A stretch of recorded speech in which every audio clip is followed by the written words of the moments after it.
أعوذ بالله من الشيطان الرجيم بسم الله الرحمن الرحيم Assalamu alaikum wa rahmatullahi wa barakatuh. Praise be to Allah. We seek His help and His forgiveness. We seek refuge with Allah from the evils of our own soul and from our bad deeds. For whomsoever Allah guides will not be led astray, and for whomsoever Allah leads astray, no one can guide. I bear witness that there is no God worthy of worship except Allah, and Allah is one and He has no partner. And I bear witness that our beloved Prophet Muhammad ﷺ is His slave and messenger. Indeed, the best speech is the speech of Allah, and the best guidance is the guidance of our Prophet Muhammad ﷺ. And the worst of matters are those that are innovated by people, and for every innovation is bid'ah, and for every bid'ah is going astray, and for going astray can lead to hellfire. I welcome each and every one of you to our Advanced Platform Committee's weekly Wednesday program, courtesy of Initiative Muslim on the Move. It's with great pleasure that I serve as today's host. My name is Abdul Hamid. I am currently the APC Emir for the 2020-2021 year, inshallah. And so with me today, I have our beloved speaker, Brother Salman Ghani, Sister Tokwe Fajingbesi Balogun, and also Afisa Mutmaina Adeyemi. So without further ado, I'm going to have our beloved Afisa recite from the glorious Quran, inshallah. Assalamu alaikum wa rahmatullahi wa barakatuh. Wa alaikum assalam wa rahmatullahi wa barakatuh. أعوذ بالله من الشيطان الرجيم بسم الله الرحمن الرحيم الرحمن علم القرآن خلق الإنسان علمه البيان الشمس والقمر بحسبان والنجم والشجر يسجدان والسماء رفعها ووضع الميزان ألا تطغوا في الميزان وأقيموا الوزن بالقسط ولا تخسروا الميزان والأرض وضعها للأنام فيها فاكهة والنخل ذات الأكمام والحب ذو العصف والريحان فبأي آلاء ربكما تكذبان خلق الإنسان من صلصال كالفخار وخلق الجان من مارج من نار فبأي آلاء ربكما تكذبان صدق الله العظيم. Takbir. Jazakallah khair, Afisa Adeyemi. May Allah continue to increase you in Iman and accept all your acts of ibadah. So now, inshallah, because of Allah, the next speaker is going to be Brother Salman Ghani. And Brother Salman Ghani is going to be talking to us about the etiquette of eating during the holy month of Ramadan. Bismillah. Assalamu alaikum wa rahmatullah. Alaikum assalam wa rahmatullah. Alhamdulillah Rabbil Alameen. Wassalatu wassalam ala khatimin nabiyyin wal imam al-mursaleen habibina nabiyina wa Muhammad ibn Abdullah wa ala alihi wa sahbihi ajma'in.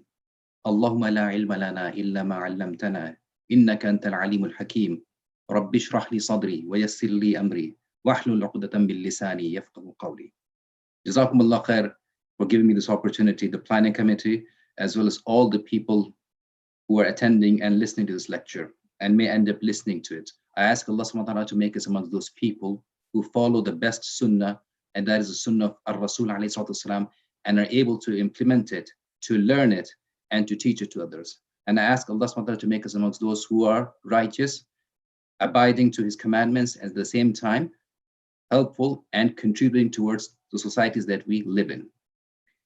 Eating and drinking in the month of Ramadan is perhaps the most unique features of Ramadan, in that eating and drinking are central tenets of existence, not just human existence, but for existence of plants and animals, insects, and everything that breathes, everything that is considered to be living.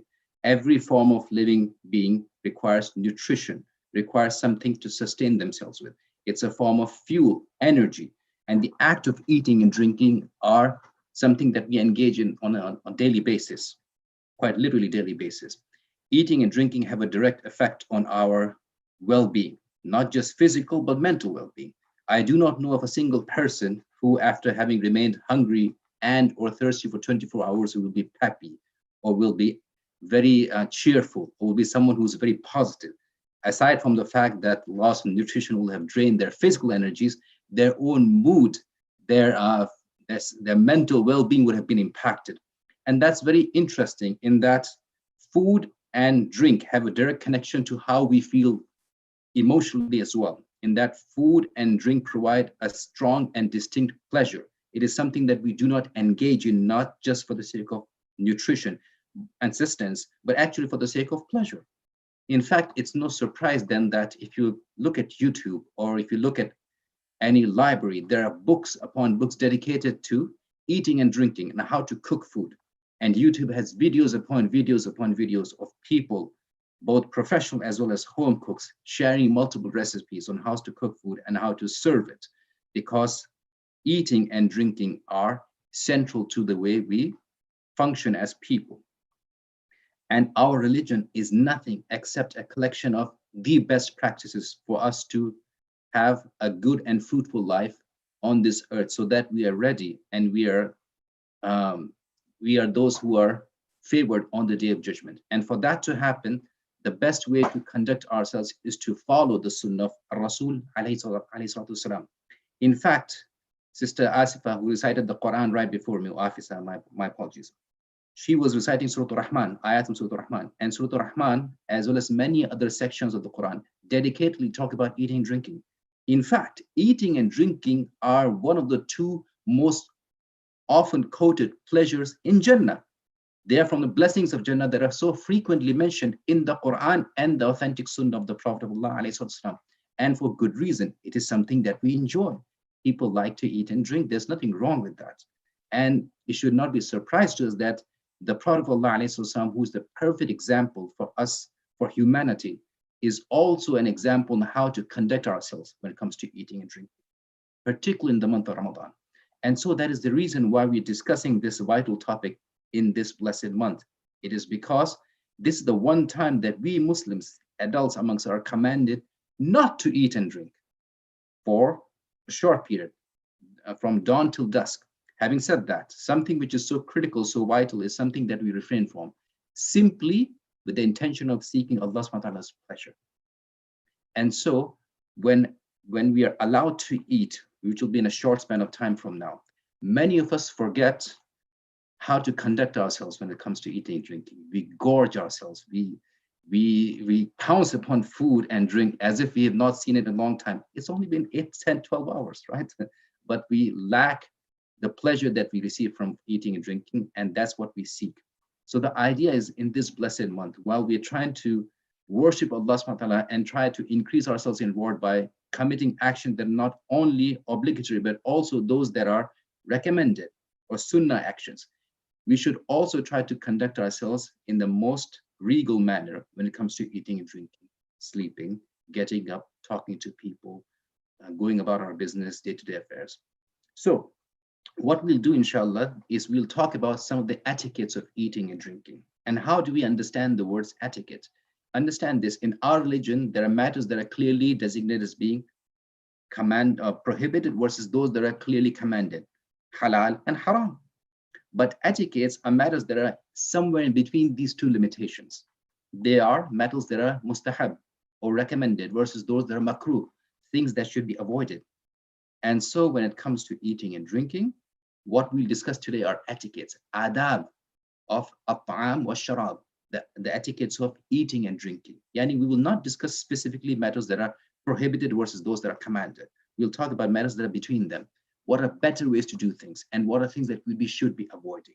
And the reason for that is when you conduct yourself with these guidelines, when you conduct yourself with these guidelines, you will find that you enjoy your meal and your drink more, while at the same time you're cognizant that you're pleasing Allah subhanahu wa ta'ala even while eating and drinking.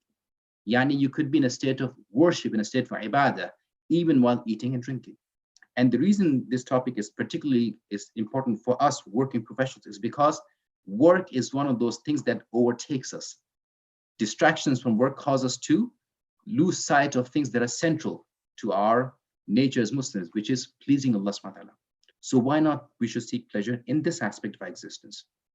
Allah subhanahu wa ta'ala mentions actually eating and drinking so many times in the Quran. And what's interesting, the very first fitna, the very first test that our parents, Adam and Hawa, Adam and Eve faced was through food. The first plot with which Shaitan deceived our parents was through food, because he deceived them into eating that which was prohibited. Again, eating and drinking are very significant. We begin, inshallah, with the very first etiquette, rather the first three etiquettes put together, because all three of them have been mentioned in one hadith. So the Prophet ﷺ was sitting in the house of his wife, Salama. Salama was a lady whom he married ﷺ when she was rather advanced in age, and she already had a few children from her first husband, Abu Salama. Both Abu Salama and Salama were famous and well-regarded Sahaba of the Prophet ﷺ. When Abu Salama passed away, a few months after that, the Prophet ﷺ married Salama. And Salama had a few children from her first husband. One of them was Umar. Umar was a young man, a young boy actually at the time. And so hadith goes that Umar ibn Abi Salama, the Prophet of Allah sallallahu alaihi wasallam, was at the house of his wife Salama, and he was having a meal.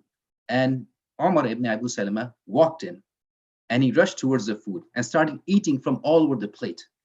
So the Prophet of Allah, who is the perfect example, the epitome of noble character, paused his own meal, and then he told the young boy, he said, Ya ghulam, sammillah, wa kul biyaminik, wa kul mimma yalik. O young boy, Ya ghulam means, O young boy, say the name of Allah and eat with your right hand, and eat with that which is closest to you. So this is very interesting. This hadith is discussing something which has somewhat been lost in our societies today as Muslims. The idea of a communal plate. One dish, one container that is heaped up with all the food. And so all family members will come, and all relatives and friends, everyone in the household will come and eat from the same exact plate. Because unlike today, where we have 20, 30, 40 individual plates sitting as decoration pieces in our homes, in our kitchens, people at that time, they did not have those luxuries. They had just one or two large plates, one or two large containers in which all the food that was cooked was piled up, and all the family members will be asked to come and join the meal at the same time. And people will come and eat from the same plate. And in this case, what's happening here, the Prophet of Allah sallallahu alaihi wasallam is teaching good manners to this young boy. He's telling him what? The first etiquette is mention the name of Allah, Sambillah. And this etiquette, by the way, is something which is somewhat disputed amongst the fuqaha as to whether it is just recommendation or is it all the way to being an obligation. The reason for that is many, and there are many supporting ahadith, many supporting narrations of the Prophet ﷺ that mention this aspect, that before you begin a task, any task, mention the name of Allah. We all know this. We've been taught this since we were kids by our parents, that whenever you're about to do something, whenever you're about to leave the house, whenever you're about to enter your car, whenever you're about to go on a journey, whenever you're about to enter the bathroom, or when you're about to do anything, in fact, eating is one of the things we learn, say Bismillah. Not Bismillahir Rahmanir Rahim, Bismillah. That is what we call say the name of Allah. So saying the name of Allah subhanahu wa ta'ala is the first etiquette we learn. Wallah alam, Allah subhanahu wa ta'ala knows best, but it is a strongly recommended action, not an obligation. In other words, if a person intentionally omits saying Bismillah before eating, inshallah, they're not guilty of having committed a sin. Having said that, why would anyone want to do that? Follows the Sunnah, the perfect guidance of our Prophet ﷺ, and let's do that. Let's say Bismillah before every single meal that we eat. Now, the question does arise. What if a person forgets and he wants to do it while they've already started eating? We know this from a separate incident that once a person was eating in front of the Prophet ﷺ, and the person had forgotten to say Bismillah. And as he was going through his meal, he approached the very last morsel of food, and that's when he remembered. And as he raised the food to his mouth, he said, Bismillah, awwaluhu wa akhiruhu. And then he ate. The Prophet ﷺ was watching this man, and he smiled. Then the Prophet commented to the people sitting next to him. He said, this man was eating and he did not say Bismillah. So Shaitan was eating next to him. And when he remembered and said Bismillah awwaluhu wa akhiruhu, the Shaitan vomited everything that he'd eaten. So one of the reasons why those who say it is obligation to say Bismillah is because it is something which is going against what Shaitan does. Shaitan does not want the name of Allah to be pronounced on food because he does not want to have any association with Allah subhanahu wa ta'ala. We know that. He only encourages each other, his own minions and the mankind to do evil deeds. And so in order to repudiate Shaitan, we should do something which is against his character and which is with the Sunnah of the Prophet ﷺ, which is to say Bismillah before eating.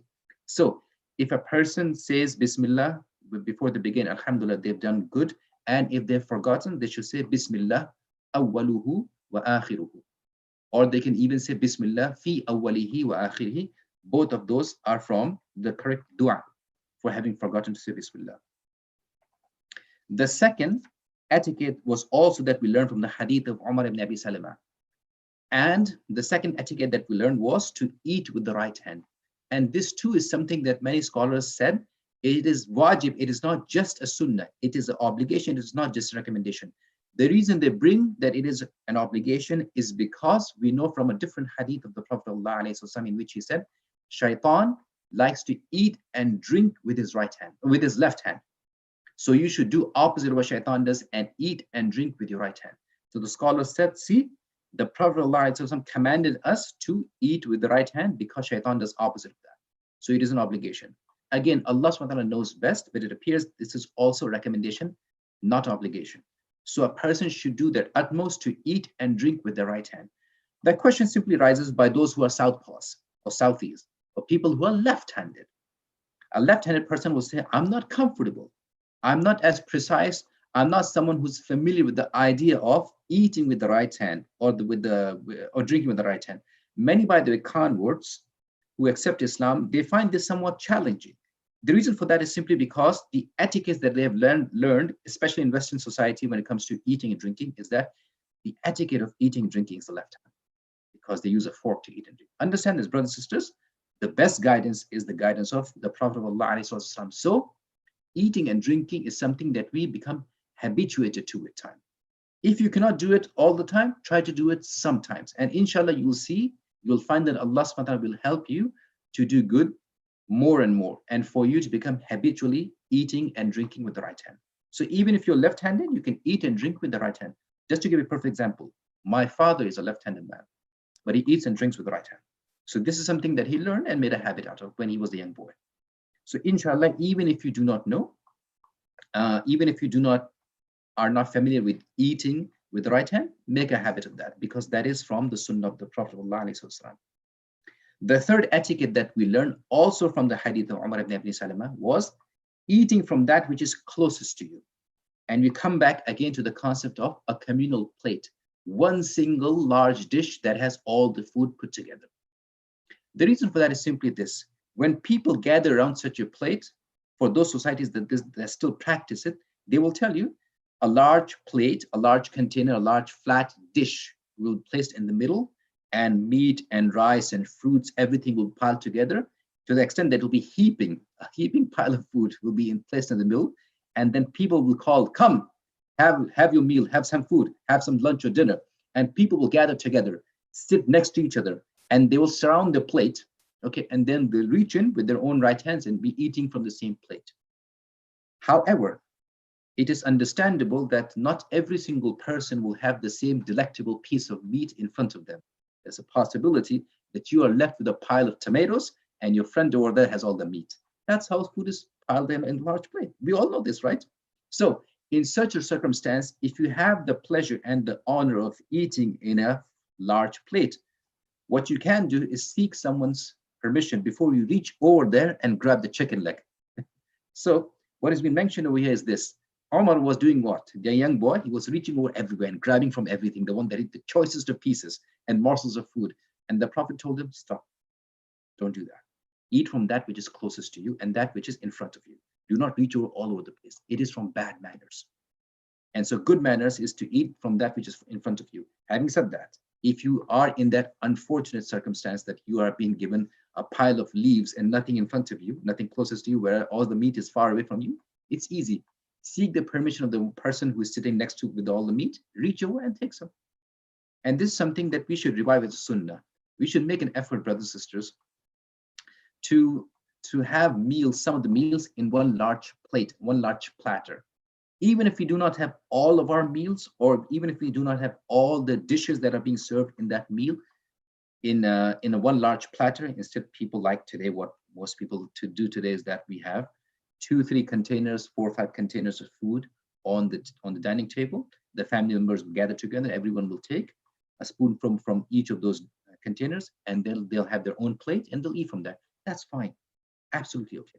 But let's make a habit of having 1 or 2 dishes from which not everyone piles into their plate. Rather, reach in and take together like families. And this Ramadan is a time to revive such a sunnah, where people gather together and have iftar at the same time. So let's do that, inshallah. Let's start doing that more and more. A fourth etiquette that we can learn, inshallah, from the guidance of the Prophet ﷺ is eating from the corner of the plate and not from the center. This harkens back to the idea of a community plate, in that whenever we eat, people are all sitting together. So the Prophet ﷺ said, when one of you eats, let him eat from the corners and the sides of the plate and not from the center. It is because barakah descends in the center. So hadith is in Abu Dawud. The idea being projected is this: Allah subhanahu wa ta'ala blesses every single meal that we eat if we follow the correct guidelines, and barakah descends in the center of the plate. So eat from the sides first, so that you do not pounce and grab the barakah from other people. Everyone should be eating from the communal plate from the sides all the way till they reach the center, and then they can eat from the center. Etiquette number 5, eating together from a common plate. As I've said before, this is something from the sunnah of the Prophet of Allah.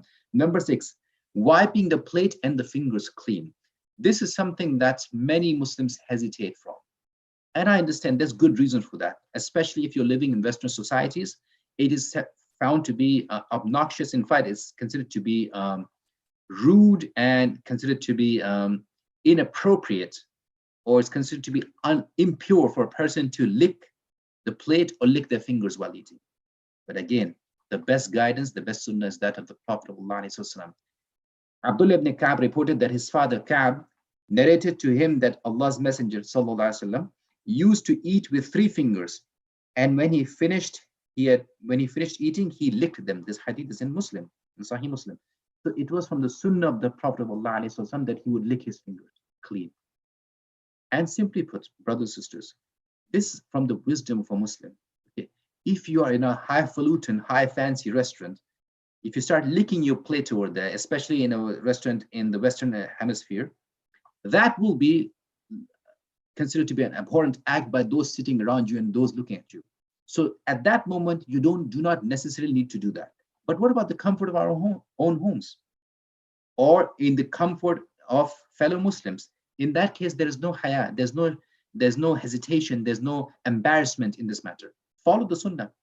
Lick your fingers clean, no hesitation, inshallah. The idea of washing the hands before and after eating, the ahadith, the narrations from the Prophet of Allah that discuss this, all of them are weak. Having said that, it is from common sense as well.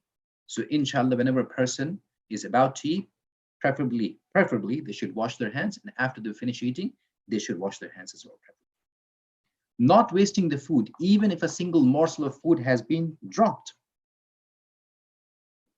So What does that mean? Jabir reported, I heard Allah's Messenger ﷺ saying, Shaitan is present with any of you in everything he does. He is present even when one of you is eating food. So, if any one of you drops a mouthful, he should remove anything filthy from it and then eat it and not leave anything for Shaitan. And when the person finishes, he should lick his fingers, for he does not know in what portion of his food the blessing lies. It's a very important point, brothers and sisters, especially in the month of Ramadan. It is heartbreaking to see Muslims cook up large portions of food for iftar. And what happens that when people have had their fill, they will throw out everything because no one wants to eat stale food tomorrow. They will dump out everything. And the worst is to witness this at masajid. When a community iftar happens, when the masjid hosts an iftar, all the people will gather, and guess what? At the end, quite a bit of food is left, so the masjid will have no choice but to dump it or throw it away or to discard it. That is heartbreaking. We Muslims, we are pioneers in conservation. Even when it comes to food, we are those who are cognizant of how much hunger and thirst exists around the world. How can we be guilty of such a heinous action, throwing food away?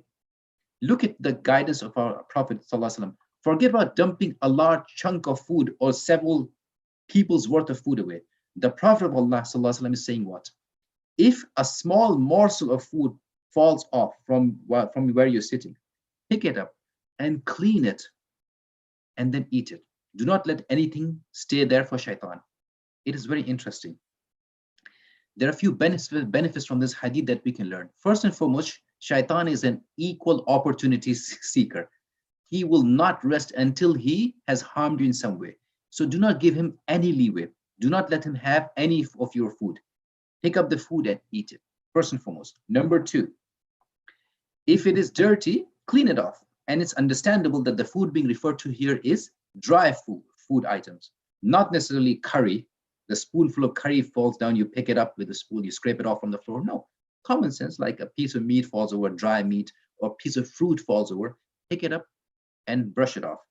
If it comes to your child or teaching your children not to pick up food that they have dropped from the floor, that is understandable, because young kids do not have the intellect to clean off food and to remove any harm or any filth from the food. That's a different matter. But for us adults, we are in a position that if we can clean the food that has fallen over, we should do that. We should follow the sunnah of the Prophet ﷺ and clean the food and eat it, because barakah or blessing may be in the last morsel of food that you consume. So you may have an entire meal and the last grain of rice is the one in which Allah SWT has placed the blessing.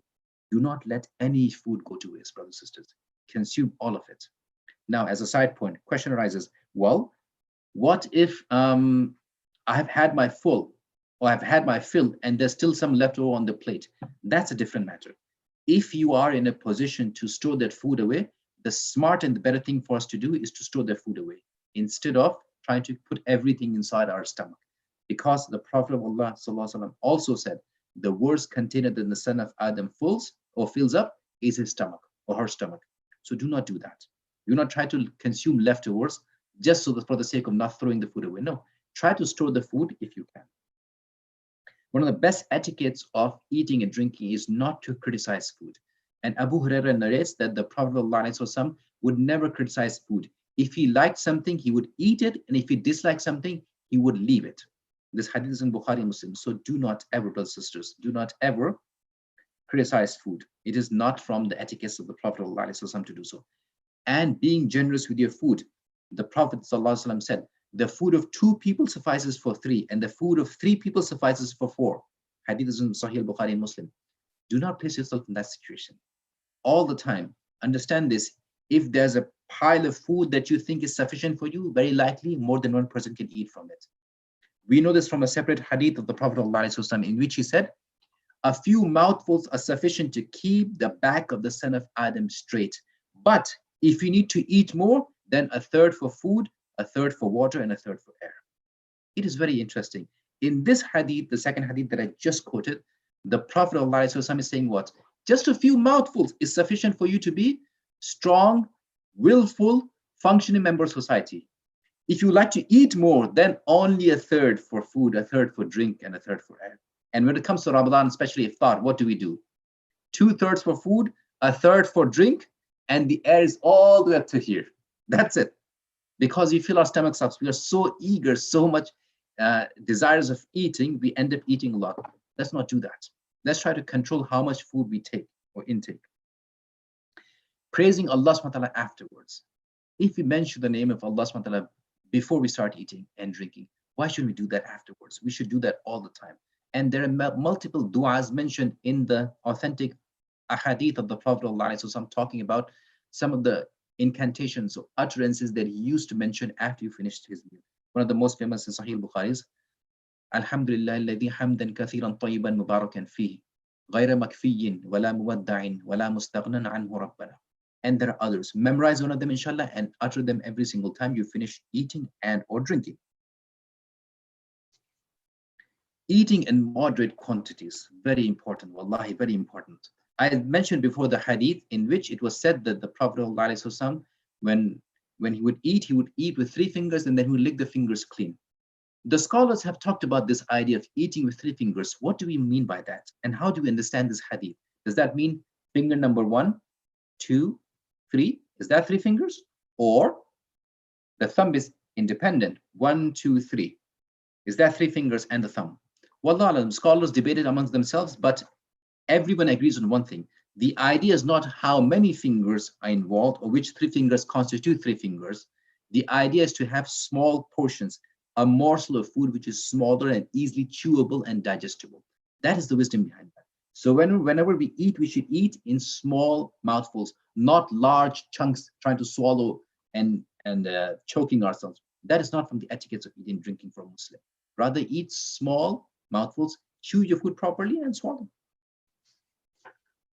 Now, all the etiquettes that we talked about were related specifically to eating, and we'll end inshallah with the etiquettes of drinking. Understand this. All the etiquettes of eating are applicable for the etiquettes of drinking, but there are 2 or 3 more that we'll talk about. One of the best etiquettes about eating and or drinking is that the Prophet ﷺ said, as for me, I do not eat while I'm muttaki. Muttaki means someone who is in a state of ittika. Ittika is for a person to lie down, stretch out, and be resting on their hands like this or like this, and they're stretched out with their legs on the other side. That is not the etiquette of a Muslim to eat and drink. This is something that you and I will enjoy in Jannah. So many times it says in the Quran, muttaki'ina ala al-ara'ik. They are lying down, stretched out on al-ara'ik. Is basically, ara'ik is a couch. So they're stretched out on couches. And at that time, eat and drink all you want, stretched out if you want. But when it comes to in dunya, we eat and drink sitting. Another etiquette is to drink in 3 sips. Anas radiallahu anhu reported the Messenger of Allah sallallahu used to breathe 3 times in the course of a drink. This hadith in Sahih Bukhari and Sahih Muslim. Yani the Prophet ﷺ would be patient in how he drank, and he would drink in 3 sips.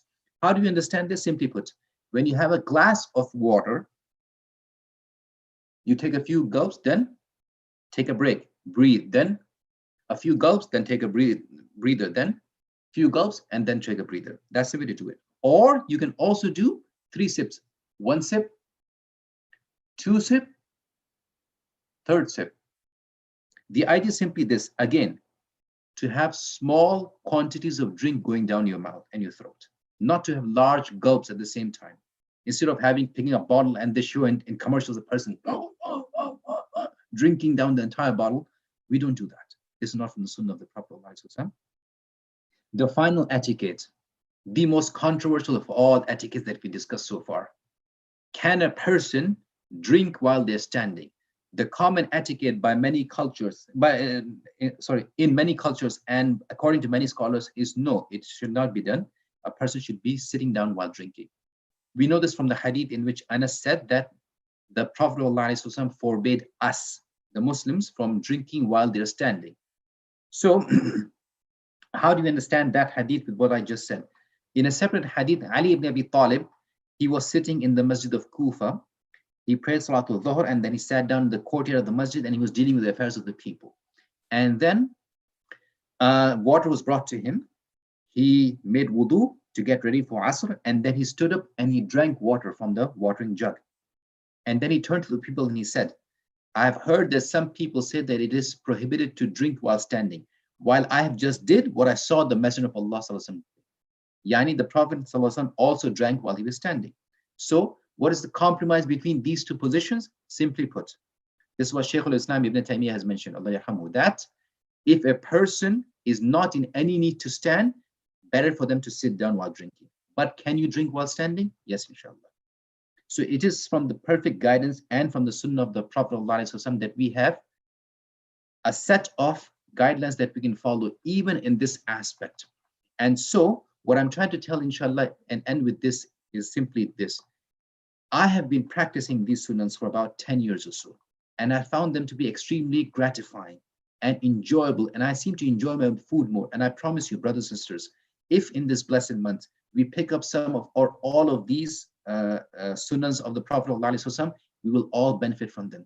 And I ask Allah to make us amongst those who follow the sunnah of the Prophet ﷺ to the best of our abilities, and that we're able to learn and to teach it to others. Jazakumullah khairan. Wassalamu alaikum wa rahmatullahi wa barakatuh. Alaikum salam wa rahmatullahi wa barakatuh. Jazakallah khair, brother Ghani. May Allah continue to reward you and increase you in Iman and accept all your acts of ibadah. So next on our speaking list for tonight, inshallah, is our beloved sister Temitokwe Fadingbesi Balogun. She's a CPA, and inshallah, she's going to be talking to us about some of the giving us financial advice about the things going on in the state of the world today, and just some of the things that we should be taking into consideration and should be on our limelight. So Bismillah, Sister Tokwe. Assalamu alaikum wa rahmatullahi wa barakatuh. Thank you all so much for being here. Thank you, APC, for always having me. It's always a pleasure. So, I want to start by thanking APC, by thanking the brother and the sister that have spoken before me, and of course, all of you that are listening, and to say that we're experiencing financial hardship during the month of Ramadan is really a sign for those who believe. Allah has said in the Quran that He has enjoined us to fast so that we may learn, self-restraint. We may, that fasting is all about restraining yourself. And so, which is why everything I'm going to talk to you about today about how to stay financially afloat during these turbulent times should not be strange to Muslims, should not be strange to people who are fasting. The very first thing that I want us to understand is that Allah is the one who provides. Many people have seen the jobs report that came out last Friday. There are now about 30 million Americans who have filed for unemployment. In today's financial news, the biggest news was that the many temporary job losses that made people file for unemployment are becoming permanent. We have seen industries that look rock solid go bankrupt. We have seen not just the aviation industry, but an investor like Warren Buffett, who a lot of people listen to. We have heard him last week say, I have divested from the big four airlines because I don't think the aviation sector is going to be the same. I don't think they're going to be able to recover. And I have to admit that I don't know what's going to happen. So what does that tell us? Allah is the one who knows. We started this session with a beautiful recitation of Surah Al-Rahman. Many of us, love those ayahs in Surah Al-Rahman because it's melodious, it has a rhythm to it, it's very poetic. But something that a lot of people may not know, that I didn't know for a long time, is that Surah Al-Rahman is also very symbolic. And it says exactly what we should be doing at this time, to rely on the favors of Allah, to rely simply on the favors of Allah, and to also be bold. That surah was revealed when the message of Islam hadn't been preached publicly. The Prophet Muhammad ﷺ was still, preaching to people on the sides and, family, friends, and, was still on the down low a little bit. Then one day, some of the followers were saying, the Quran hasn't been recited publicly. Like, who is going to do this? Who's going to recite publicly? And a young man at the time, I think, please don't quote me, I'm not a scholar, Abdullah ibn Mas'ud, I think that's his name, decided that he was the one who was going to recite it publicly. And people said to him that, why would it be you? You who, like, maybe it should be somebody whose family has more clout, whose family has more connection, who is, perhaps who has more leverage in society. And he said that Allah is sufficient for him as a protector. And he went and in a big courtyard and was reciting these surah al-Rahman. And of course, the people of Mecca, the Quraysh, decided to beat him. And eventually, when he got back to the Muslims, they were like, oh, we knew they were going to beat you. And he said, the hands of the Quraysh or something like that hadn't ever been that light, meaning that they were beating me, but I wasn't even feeling it. Like, if I was to do it again, I'll do it again tomorrow. This time calls for boldness. It calls for boldness. It calls for boldness in deciding to shun jobs that may look tempting, that may look like they will bring cash, but they're not in line with what Allah wants. The fact that, I'm really anxious that I may lose my job, that, my industry may collapse. So I may, people in the alcohol and tobacco industry are the ones hiring. So let me just go there and just go do that job. No, this is a time to be bold. This is the time to really test that reliance that we think we have on Allah. This is the time to understand that nobody can help us except Allah, and we have to stand in His course. So is this the time to also switch jobs willy-nilly? No, this is not the time that, I'm just bored with my job, so let me just go and do something else. Well, many organizations will be practicing what we accountants call, last in, first out. If you find that job with that huge, heavy bonus right now, this may not be the time to go.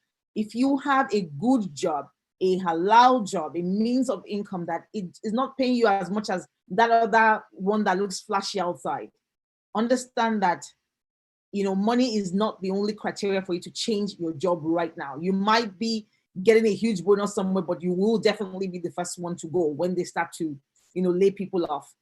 And understand, I'm going to share some du'as that I have been saying to calm down my own anxiety towards the end of my talk. So please watch out for that. But understand that only Allah can, save us at this point. Should you get a side hustle? Yes. If you can, please do so. There are a lot of farms that are looking for labor. Go get hired in one of those. They might not be paying you even up to minimum wage, but go and look for jobs that have barakah. Use your extra time for something. All of us need some side hustle. If you know how to code, start doing stuff for people online. If you know how to write, whatever you know how to do, you know how to teach people, go and get a Nigerian school who needs a teacher like you abroad that you can Zoom into the class or WebEx into the class in Nigeria or in India or wherever your affiliations are. But look for that side hustle. When people are sleeping, you're hustling at night. But this is the time to do that. Most importantly, be organized. Be organized. A lot of people are getting anxious and losing their mind. And a lot of people will get high blood pressure just by thinking of, what if I lose my job? My advice to you is, know what is chasing you before you start to run. What is chasing you? Be organized. What have you spent money on in the month of April?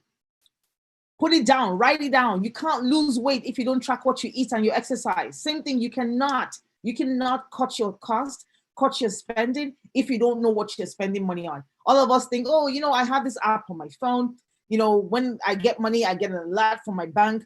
When I log into my bank has this beautiful pie chart. Well, your bank has a beautiful pie chart, but your bank's pie chart and your bank's office and your bank's technology doesn't know your peculiar circumstance.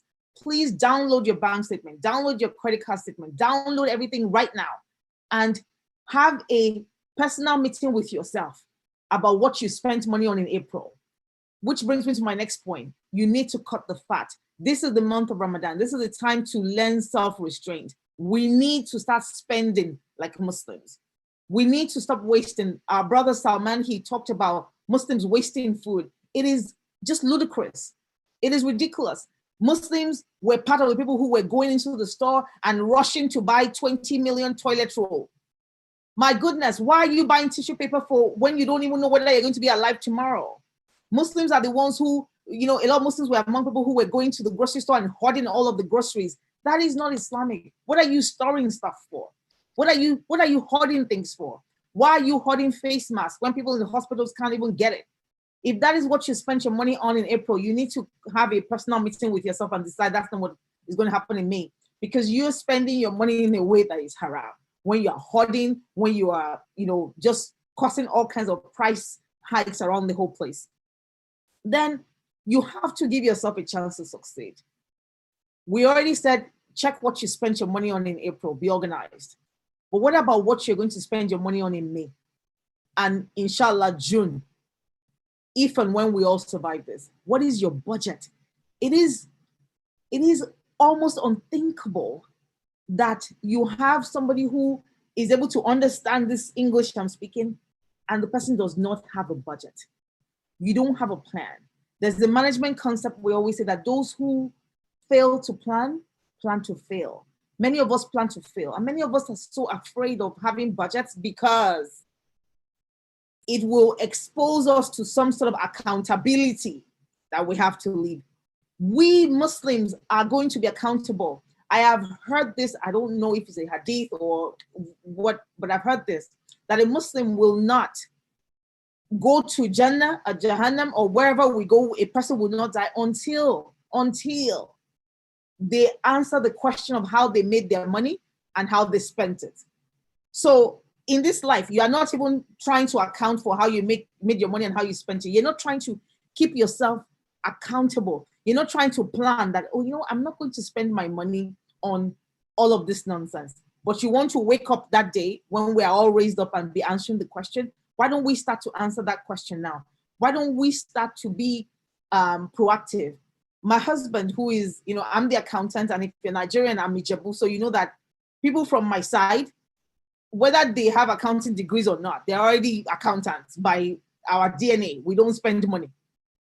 But my husband is not from that side, and he's also not an accountant. He's a farmer. So, you know, but now he has learned during this COVID crisis, he has now accepted my way of doing things, which is he's the one who goes to the grocery store. I'm too scared to go out. But when he wants to go to the grocery store, like today, he asks me for my list. So I would give him the list by text, and then he would calculate for me how much it is, and then he can spend the money from our joint account for that. But there is now accountability. So COVID has brought him to my side of having a list, because let me tell you, if you go to that grocery store, you might be the most halal human being ever. You might be the most disciplined human being. You might be from my hometown and both your parents are from there. But once you don't have a list, you don't have a plan. Once you don't have a plan, the only person's plan you have is the anxiety of COVID and the other shoppers. So you start to look at everybody's cart, and then you say, oh my God, I think I need that. Oh my God, I think I need that. You even buy the cereal that you don't even eat normally. So have a plan, have a budget, and begin to hold yourself and your family to that. I've already talked about cutting costs, and the last thing I want to talk about is that this is the time to give. Not only is the month of Ramadan the time to give charity, it's also this time of pandemic when people are constrained to hoard is the time for us to be more charitable as Muslims. Uthman, may Allah be pleased with him, he said to the Prophet ﷺ, he said that, you know, I have 8,000 silver coins. I'm going to give 4,000 silver coins to you, and I'm going to keep 4,000 silver coins for my family. And the Prophet Muhammad ﷺ said, may Allah bless the one that you gave, and may Allah bless the one that you kept. My people, don't use this as an excuse to say, oh my God, we don't know what's going to happen. I don't know if I'm going to lose my job, so I cannot give APC $1. I cannot give that person who is suffering next to me $1. Who told you you're going to be here? Who told you? In 2009, when the economy was recovering from the worst recession that we thought was the one of our lifetime, I lost my job, or I gave up the job actually. This was the second time I was unemployed in less than 1 year. The first time I had been laid off. The second time I quit based on the fact that I didn't think that's what I want to use my time for. But I quit when I was in the Masajid, and I had only $237 in my account. And I said, oh Allah, I don't think this job is the one for me. I think I've made a mistake and I'm not going to do it again. And I said, Allah, I'm going to give you $17. I wasn't as generous as Uthman, but I said, Allah, I'm going to give you $17. I'm going to put $17 in this safe in the mosque. And before the remaining 220 finishes, oh Allah, please give me something. Give me a job. And Allah did. Before I got to my car that day after Juma, Allah gave me a job. We have to understand that Allah is who we think he is. But let me tell you why I was able to have $237 in my account, give out $17 and quit my job. Why? Because I had paid off my debts. Muslims sitting down, having debt up to their eyeball. It is ludicrous. It is unbelievable. We come to this Western world, many of us, yes, maybe a lot of us, our parents are the ones that are Nigerian, but we still have this DNA in us.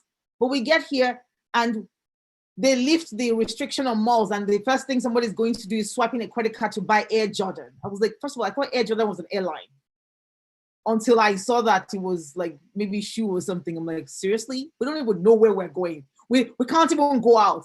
I had to go dressed up today, especially just to be on this Zoom call when I've been teaching all my classes here. But people are swiping credit cards to buy shoes, to buy clothes, to incur debt when we don't even know if we're going to ever leave this confinement that we're all in. My point is, please pay off your debts. Please pay off your debt. Yes, this is the time to pay off your debt. This is the time to hold yourself accountable for all of the nonsense that you've done. And don't say, oh, I'm going to keep my money because I don't know if I'm going to be there tomorrow, and then I'm going to continue incurring interest on this debt. The Prophet ﷺ, he was saying to somebody who came to ask him about, what he should do, I think maybe to be forgiven or something. And one of the things that I remember from that hadith was the Prophet ﷺ said that the only thing that you shouldn't do is that you shouldn't die with debt. Like, you can't, like, once you die with debt and there is debt, until your family members or people paid, you are basically in limbo, up and down the whole place. So please pay your debt. This is not the time to incur more debt. This is the time to cut costs, and this is the time to put reliance on Allah. I did promise that I was going to give some of my favorite du'as that I've been using to calm my anxiety at this point. And I'm telling you, these du'as are working. So I'm a University of Maryland lecturer by day and all kinds after the day. So as a university lecturer, our contracts are, some people are yearly. My contract is yearly.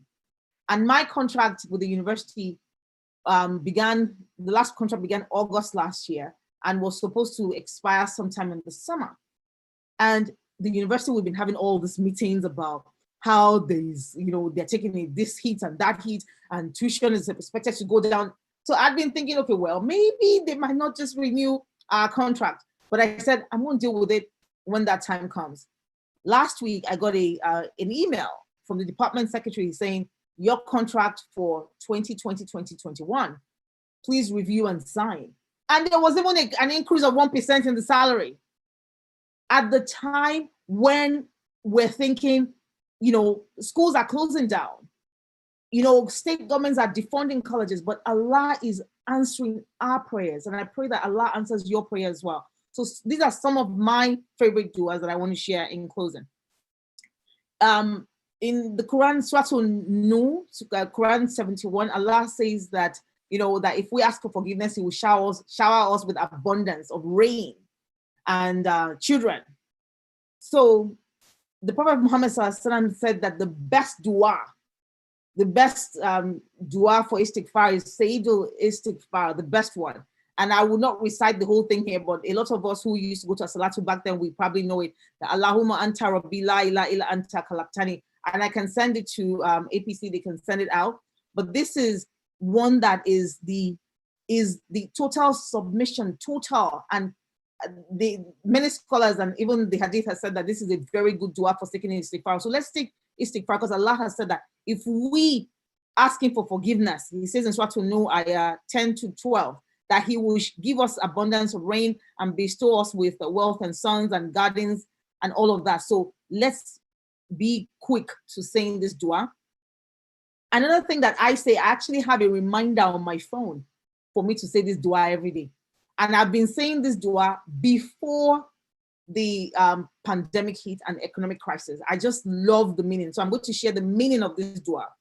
It's, oh Allah, suffice me with what you have permitted, so that I have no need for that which you have forbidden, and make me independent of means by your bounty, so that I have no need for anyone besides you.